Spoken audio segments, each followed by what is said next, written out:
it just struck me that, it's a mistake to pursue stillness when you're practicing.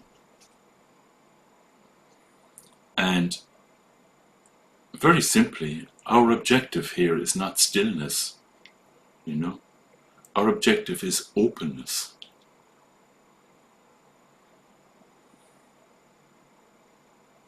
This will be the theme for this morning.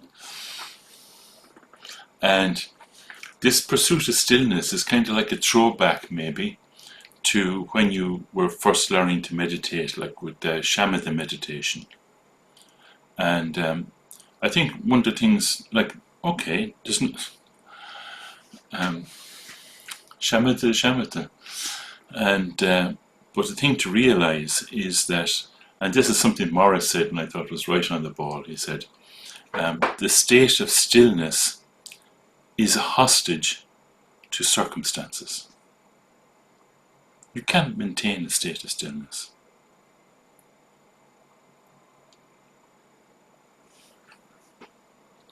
So, when you practice the way that we do, this leaving mind unaltered,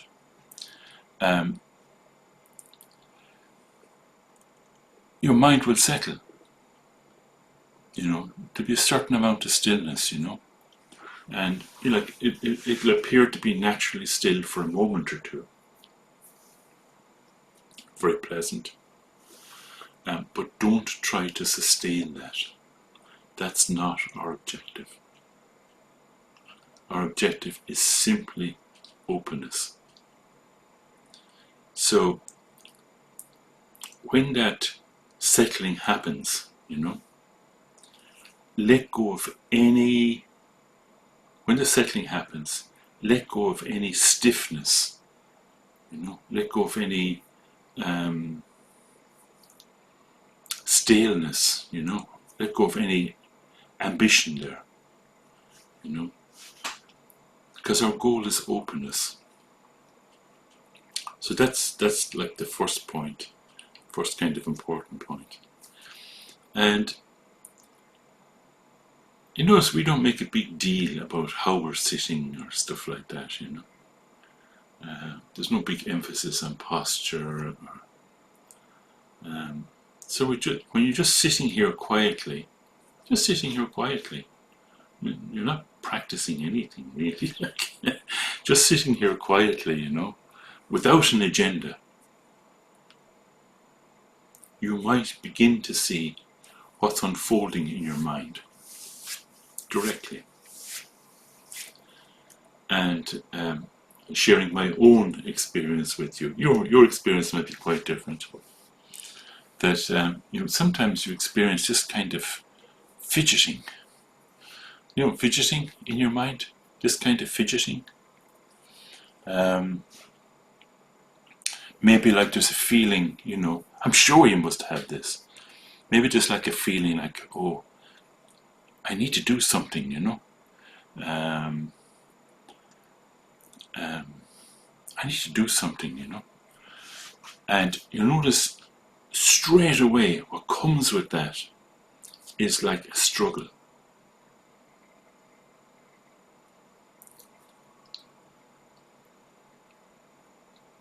Mostly, this happens, by the way, this happens all the time. All the time. This struggling happens all the time. But normally we don't see it at all. It's when we sit quietly like this, without an agenda, when we just sit quietly like that, you begin to see how your mind works, how it unfolds. And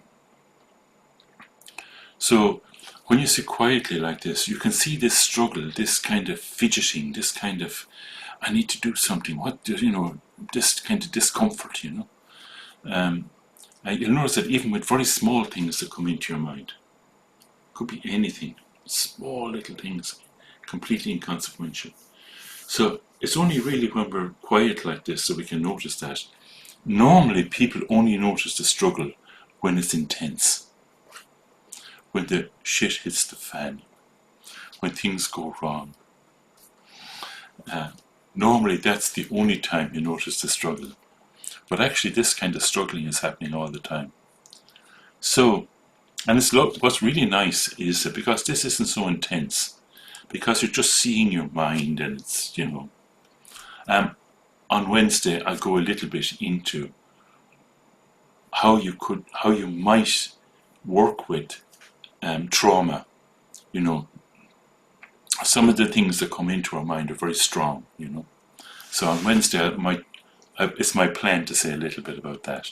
But here is kind of light kind of stuff, shopping list, or am I sitting properly? What am I doing? Any of this kind of, and the struggle that comes along with it. So, what do you do when you experience this? What should you do when you experience this? And then the answer it's simple. You just let be. You just open.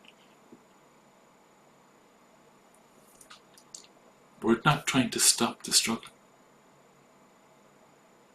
You see, if we're trying to stop the struggle, that's almost like a definition of struggle.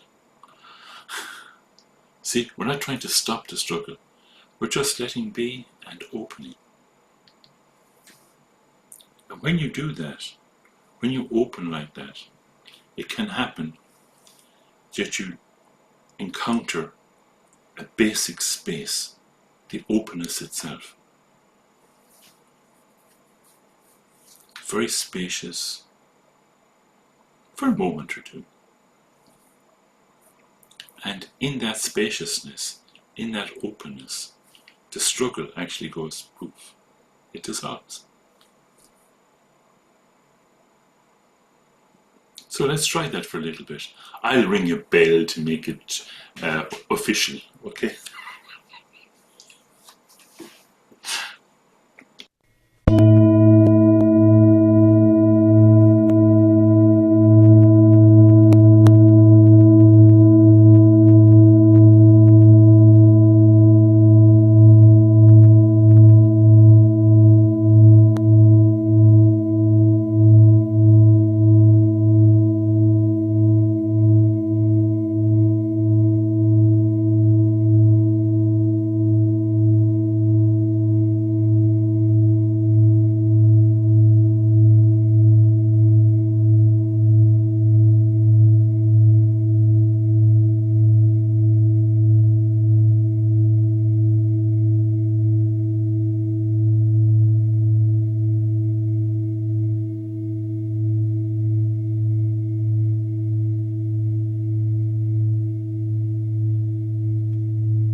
This is just a very relaxed being with your mind.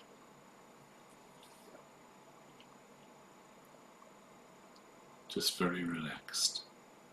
Just being with your mind.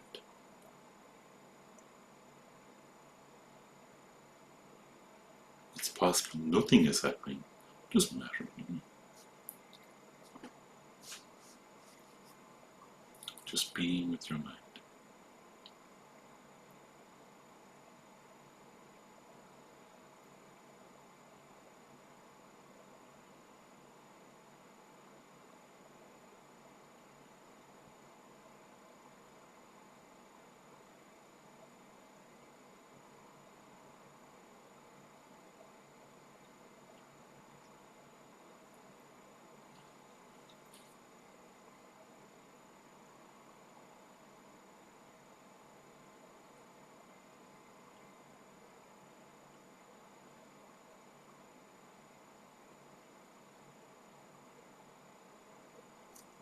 So we just try, let it be.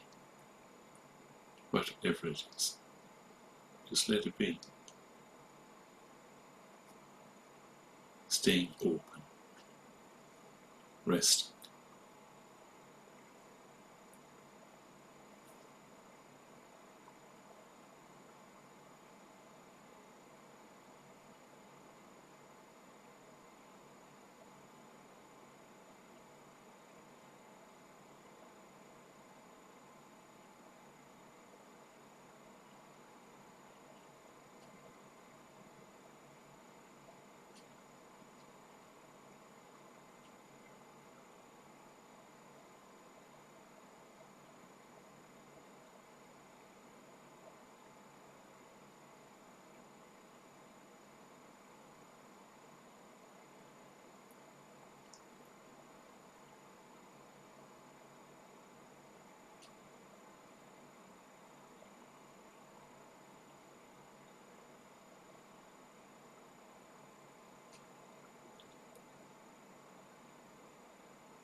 Just leave it alone.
Welcome to your mind.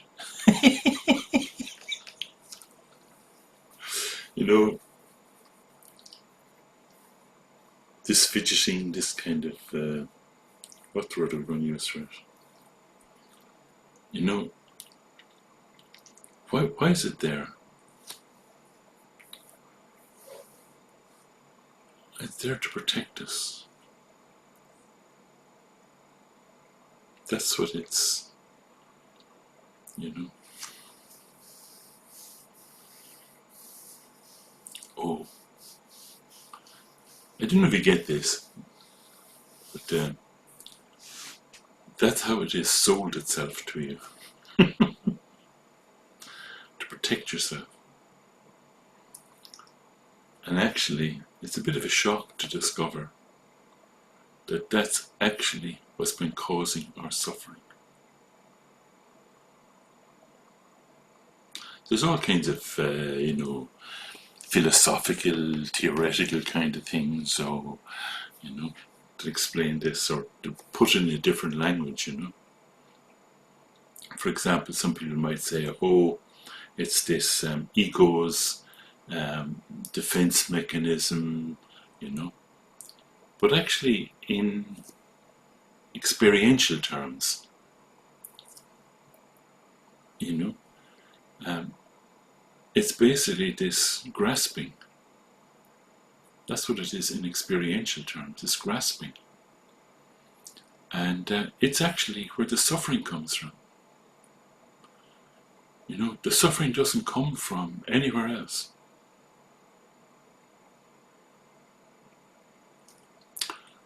Okay, that's it. That's the sit part over with.